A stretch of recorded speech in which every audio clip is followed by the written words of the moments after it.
Fox Business Network decided to do some propaganda for Donald Trump here.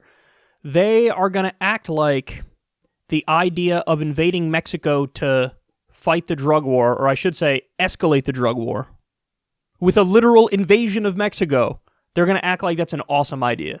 The president has decided that the United States can no longer tolerate the corruption of the Mexican drug cartels and the deadly consequences of the tens of billions of dollars of illegal drugs those cartels smuggle across our southern border. President Trump ran on an agenda of securing the border. Since taking office, the president has done just that. The Trump administration working tirelessly to stop the flow of illegal immigrants and illegal drugs, working with Central American governments and Mexico, cracking down on caravans and false asylum seekers. The president's pressure on the Mexican government has led to as many as 27,000 Mexican troops now on the borders, helping curb illegal immigration to the United States. But as aggressive as Mexico has been in cracking down on illegal immigration, the government of Mexico appears reluctant to take the same aggressive posture to fight the violence of the deadly drug cartels, even though 80% of Mexico is now either controlled or disputed by the cartels, even though the murder rate in Mexico is on pace yet again for another record-setting year. Through October, more than 29,000 people have been killed, up from 28,869 over the same period a year ago. President Trump is suggesting he will designate those cartels as terrorist organizations. Mexican President Andres Manuel Lopez Obrador pledged he will cooperate in combating cartel violence with the United States, but rejects the idea of intervention by the United States. Joining us tonight is Tom Homan to take up this issue. Tom, former acting director of Immigration Customs Enforcement, Fox Business contributor. Tom, great to see you, and the president standing up and taking on the cartels, despite the protestation originally and initially by Manuel Lopez Obrador. Look, once again, President Trump's 100% accurate. He's right on this issue. Mexico can't defeat the cartels without us. They failed at this for decades now, 4 decades at least. We have experience. We did this in Panama with Noriega. We did it with Chapo out of Colombia. We can go and help these people. We have the sophistication of investigations. We have the forensics of financial investigations. We have talented investigators, very talented prosecutors. Mexico cannot succeed without us on this issue. Mexico can't succeed, and the cartels depend on this country to succeed. With their sex trafficking, their human smuggling, the smuggling of deadly drugs, the corruption of the entire border, and let's be clear, it's both sides of that border, and the deadly violence that Mexico is exporting into this country, the deadly fentanyl that China is exporting to Mexico for distribution into the United States. This nonsense, the president has decided, is at an end, doing what, as you correctly point out, what every one of his predecessors lacked the courage and principle to do, and that is to shut it down. Is there anything he could do where you wouldn't immediately take his side and fawn all over him? Is there anything? Because I got news for you. A lot of the time, Donald Trump uses the rhetoric of not doing stupid wars and interventions, and then he always violates that. Whoops! Oh, looks like I want to do another one over here. Would you look at that? Maybe intervention's not so stupid. And Fox News and Fox Business all the time go right along with him. Oh, yes! But a brilliant move by a brilliant president, sir! Yes! Oh, Mr. Trump. When you pass gas, I love it.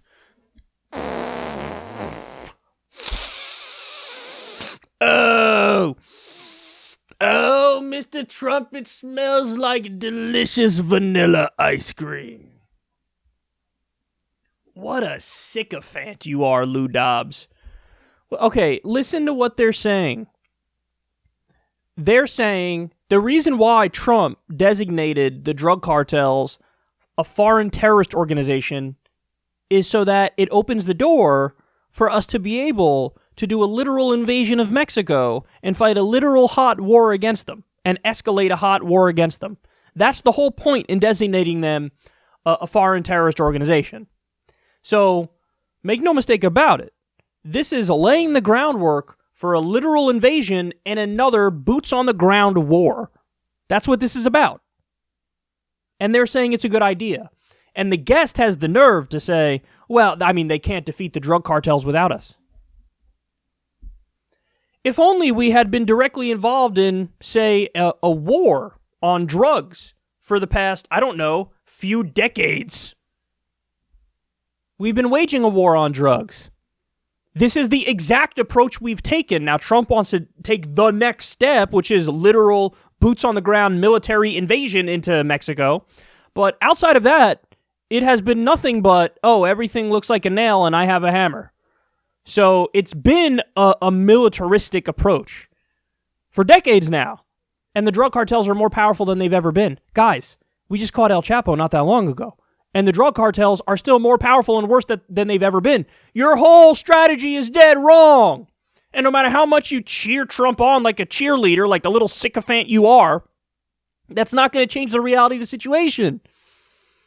They do this thing called a decapitation strategy, which means, okay, this is what's going to happen. We'll take out the leader, and then the whole organization will fall apart, and then that's it for the drug trade, and there's no more drugs.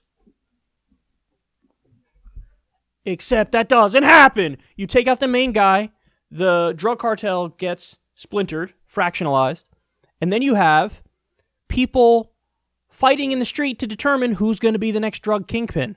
So, if anything, this approach that we're taking is worse than doing nothing. Because at least if we do nothing, there's a hierarchy and a power structure, and you don't have a war in the street to determine who the next kingpin is. But when we do what we're doing, you guarantee that there's going to be a war in the street to determine who the next kingpin is. And then would you look at that? Violence shoots through the roof. Innocent civilians getting killed, getting hurt, shoots through the roof. Your strategy is just wrong. The only way you're going to defeat the drug cartels is to put them out of business by legalizing, taxing, and regulating drugs. That's the only way to do it. How do I know? Prohibition. As soon as we got rid of prohibition, fast forward 3 years, 4 years, the mafia lost so much power. Because the mafia, they had a monopoly. They were making all the money from selling all the alcohol. Since alcohol was illegal, you didn't have legitimate businesses selling it and making money, so all that money went to the black market, went to the mafia. And then if you have a dispute on the black market, you solve it with guns in the streets. If it's legal, taxed, and regulated and you have a dispute, you settle it in a courtroom like civilized people. So what's happening in Mexico now with the drug war, and what's been happening for decades, is predictable, and it's not going to change. It's like that old definition of insanity, doing the same thing over and over and expecting a different result. Well, now they're going even further in the wrong direction. And Lou Dobbs and Fox Business and Fox News and the little Trump sycophants are refusing to actually use their minds and think about this objectively because they got to give daddy credit. And by the way, Trump, just so you know, because we covered this story recently, he seems to understand the logic of what he's doing that's incorrect. Because when it came to vaping, he was like, well, hold on now. If I ban the flavored vapes, well, isn't it just going to be counterfeit products that come in here? And aren't those products going to be more dangerous? Yeah, that's exactly what's going to happen. So why are you not applying that to drugs as well? Why are you not applying that logic to drugs?